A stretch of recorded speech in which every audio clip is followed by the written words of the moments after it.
करना पड़ता था, उसी तरह योगी बनना पड़ता। सर्व परिपूर्ण तुरीयातीत ब्रह्मभूतो योगी भवति। तुरीयातीत अवस्था में जाकर योगी पूर्ण होता है, जहां वह परमात्मा के साथ एकता की अनुभूति करता है और गुरु महाराज की तरह घोषणा करता है, हम प्रभु प्रभु हम एक ही हो, इसको अंदर द्वैत रहे नहीं कोई, मैं ही ऐसी आरती कीजिए भव जन्म भव।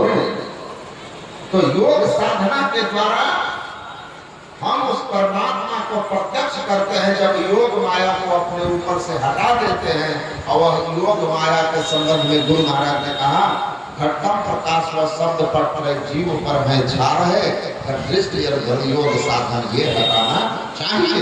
इनके हटे माया हटेगी, प्रभु से होगी एकता, फिर द्वैतता नहीं कुछ रहेगी, असंबंध चाहिए। तो हमारी साधना का शुभारंभ कहाँ से होता है? हमारी साधना का शुभारंभ होता है नाम रूप से। ईश्वरवाची कोई शब्द जो गुरु दीक्षा में देते हैं, उस गुरु मंत्र को हम जपते हैं, फिर उससे संबंधित रूप का हम ध्यान करते हैं, और इस नाम रूप के साधना के बाद सूक्ष्म साधना है, जिसको कहते हैं दृष्टि योग और नाद योग। दृष्टि योग की साधना करने से योग माया का पहला पर्दा अंधकार हट जाता है, जब एक विद्युता की प्राप्ति होती है। और फिर दृष्टि योग के बाद नाम योग की साधना करने पर बजती है 5 नौबतें। आप सुने थे ना, हमारे स्वामी नरेंद्र बाबा से, बजती है 5 नौबतें सुनिए कि एक को प्रत्येक पे चढ़ जाए के निजना खोजना, और पंचम बजे फिर घर से जहाँ आप विराजे, गुरु की कृपा से मेरी का पहुंची खोजना। तब नादानुसंधान की साधना करते हैं, तो योग माया के वो प्रकाश और शब्द के भी पर्दे हट जाते हैं, और उसी अवस्था में जब हम कैवल्य दशा में जाते हैं, तो हमें आत्मज्ञान होता है, अपनी पहचान होती है, और फिर परमात्मा की भी पहचान हो जाती है।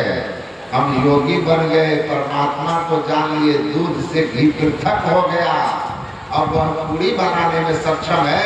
उसी तरह चेतन आत्मा जड़ावन से मुक्त होकर कैवल्य दशा में अपना स्वरूप का ज्ञान करता है, और फिर अभेदता होती है सार शब्द के साथ, परमात्मा से पहचान भी होती है, परमात्मा से एकता भी होती है, जन्म मरण का चक्र भी समाप्त हो जाता है।